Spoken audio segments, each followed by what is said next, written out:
बड़े दुख और पीड़ा के साथ आपके साथ कह रहा हूं कि इन बेईमानों का, जिन्होंने हिंदुस्तान की जनता के बैंकों में डकैती डालने का काम किया, उनको आज विदेशों में बैठा के मौज करा रहे हैं ये लोग। और मेरा पासपोर्ट जब्त है, मेरा पासपोर्ट जब्त है।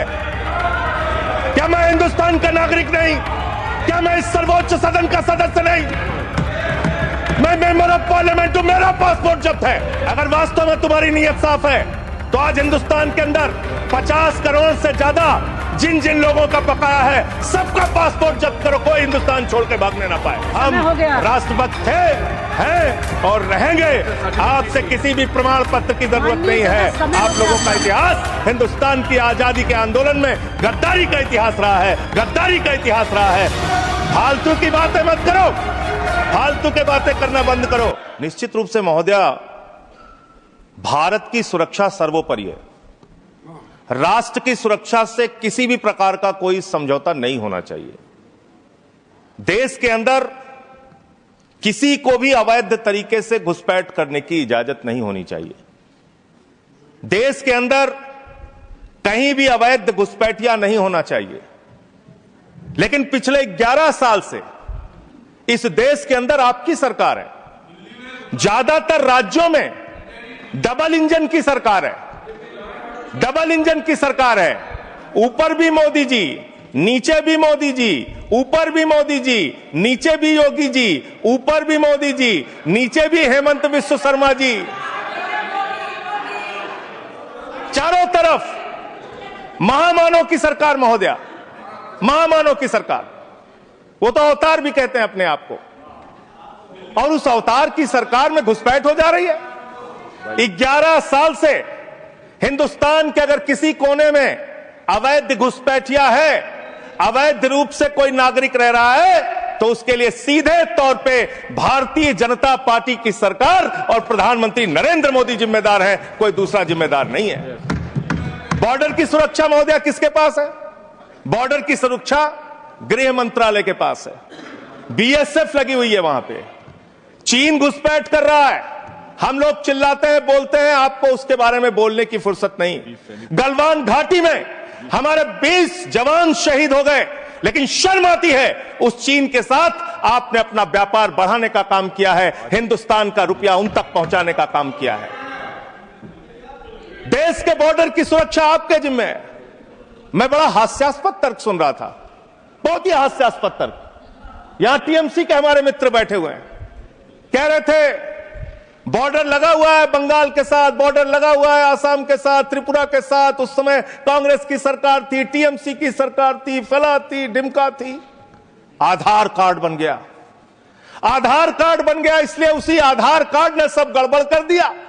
और उसी आधार कार्ड की वजह से एक बांग्लादेशी घुसपैठिया बंगाल से चला, आसाम से चला, त्रिपुरा से चला, झारखंड पार किया, बिहार पार किया, यूपी पार किया, दिल्ली आ गया। और ये बेचारे देखते रहे, इन्होंने कुछ नहीं किया। और मल्लिकार्जुन खड़गे जी भी बैठे हुए हैं, ये भी राज्य में मंत्री रहे हुए हैं। माननीय लोपी साहब, प्रमोद तिवारी जी भी राज्य में मंत्री रहे हुए हैं। इन दोनों से भी पूछ ले सरकार के लोग, ये भी आपकी मदद कर देंगे। किसी राज्य के अंदर कोई व्यक्ति आ गया तब उस राज्य सरकार की जिम्मेदारी होती है। लेकिन मुझे लगता है आजकल पूरा का पूरा गृह मंत्रालय सुपरमैन की पिक्चर देख रहा है। पूरे भाजपाई सुपरमैन की पिक्चर देख रहे हैं। और कैसे देख रहे हैं? 50 किलोमीटर की सुरक्षा बीएसएफ के पास है। बंगाल में 50 किलोमीटर की सुरक्षा बीएसएफ के पास है। एक बांग्लादेशी खड़ा होता है, उस बॉर्डर पे खड़ा होता है जहां बीएसएफ होती है, जहां गृह मंत्रालय होता है, छलांग लगाता है वो व्यक्ति, 50 किलोमीटर छलांग मार के सीधे ममता जी के पास पहुंच जाता है। कहता ममता जी आधार कार्ड दे दीजिए। ये हो रहा है क्या? 50 किलोमीटर आप नहीं रोक पा रहे हैं, अपनी नाकामी आप नहीं बता रहे हैं। आसाम के अंदर, त्रिपुरा के अंदर, बंगाल के अंदर जो बॉर्डर है वो आपके जिम्मे है। और उसकी सुरक्षा के साथ खिलवाड़ आपने किया है, गृह मंत्रालय ने किया है, भारतीय जनता पार्टी की सरकार ने किया है। आप अपने दोस्त राज्य सरकारों के ऊपर मरते हैं। अरे आधार कार्ड तो तब आदमी मांगेगा जब राज्य की सीमा में घुसेगा। जब 50 किलोमीटर सीमा की सुरक्षा आपके जिम्मे है तो आप क्या कर रहे थे? आपकी सरकार क्या कर रही थी?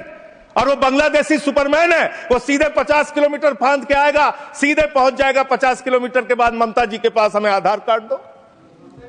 ये कैसा तर्क है? ये कैसा तर्क है? और आपने कहा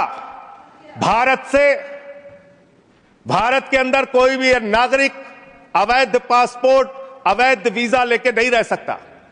लेकिन मैं दूसरी बात आपसे पूछना चाहता हूं, इसका मैं समर्थन करता हूं, बिल्कुल नहीं रह सकता।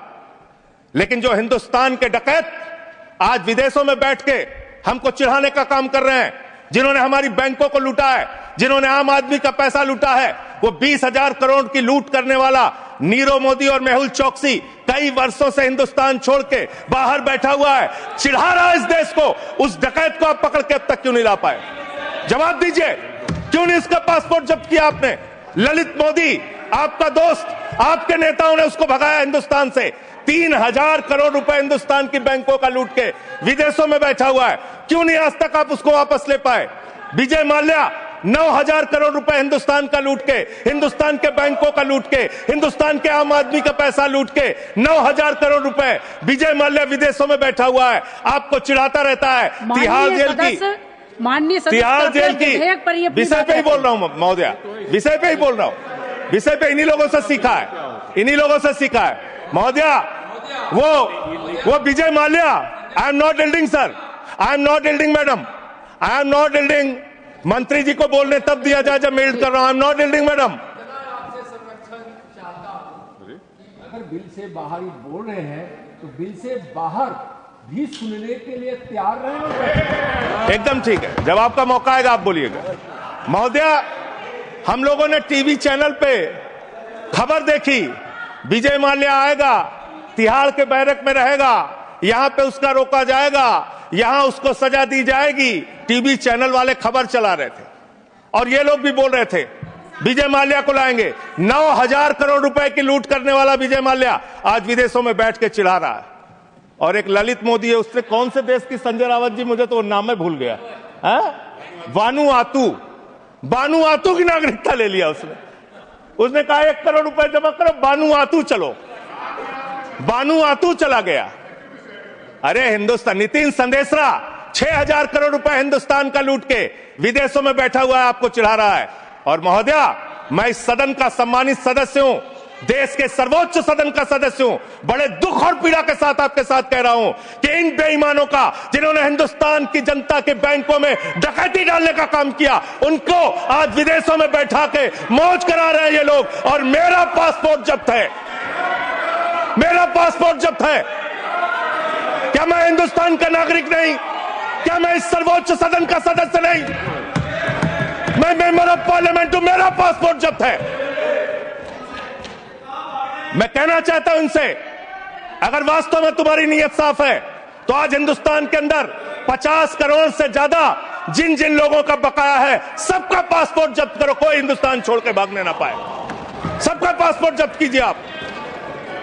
आप अनावश्यक बातें करते हैं। 11 साल से आपकी राज्यों में सरकार, 11 साल से आपकी केंद्र में सरकार, और बांग्लादेशी घुसपैठिया आप नंबर नहीं बता पाते कितने भगाए आपने। आज बताइए कितने लोगों को आपने भगाया, कितने बांग्लादेशी घुसपैठियों को आपने हिंदुस्तान से भगाया 11 साल के अंदर। खाली राजनीति करते हैं। बंगाल का चुनाव आ रहा है, राजनीति शुरू, बिहार का चुनाव आ रहा है, राजनीति शुरू। अरे इससे ऊपर भी जाओ। और इन्होंने कितना बड़ा पाप किया वो भी बता रहा हूं, पूरे देश को सुनना चाहिए कितना बड़ा पाप किया इन्होंने। पंजाब के अंदर जो सीमा थी बीएसएफ की देखरेख में, उसको इन्होंने बढ़ा दिया, 50 किलोमीटर तक कर दिया। इसके साथ साथ इन्होंने tycoon profited after India relaxed border security rules for energy park.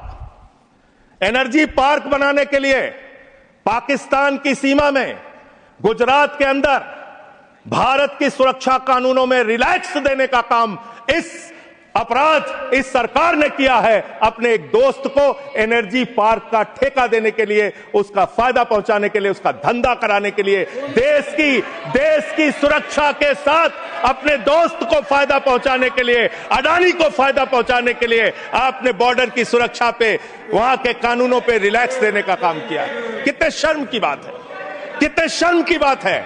एक दोस्त के लिए देश की सुरक्षा के साथ आप समझौता करते हैं। आप बोलेंगे, आप वो लोग हैं जिन्होंने हमारे भारत के नागरिकों का अपमान किया। अमेरिका ने 144 करोड़ की आबादी वाला हिंदुस्तान, दुनिया का सबसे बड़ा लोकतंत्र हिंदुस्तान, दुनिया में भारत की बात जब आती है तो राष्ट्रपिता महात्मा गांधी से हमारी पहचान, भारत की बात जब आती है तो गौतम बुद्ध से हमारी पहचान, बाबा साहब डॉक्टर भीमराव अंबेडकर के संविधान से हमारी पहचान। लेकिन मुझे शर्म आती है कि हमारे नागरिकों को अमेरिका ने हाथ में हथकड़ी, पैरों में बेड़ी बांध के हिंदुस्तान की धरती पर पहुंचाया और आपको शर्म नहीं आई।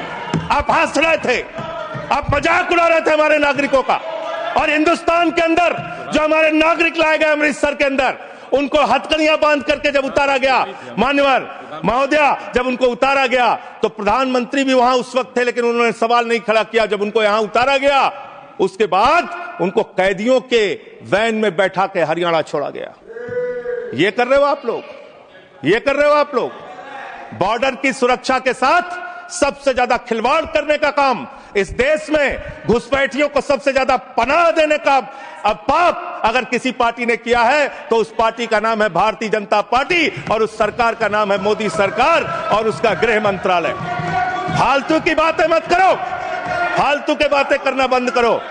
देश के अलग अलग दुनिया के अलग अलग हिस्सों में अगर इस देश की बैंकों को लूटने वाले चंद पूंजीपतियों को बिठाने का, मौज उड़वाने का अपराध अगर किसी ने किया है तो नरेंद्र मोदी की सरकार ने किया है, एनडीए की सरकार ने किया है, आप लोगों ने किया है। आपको बोलने का कोई अधिकार नहीं है।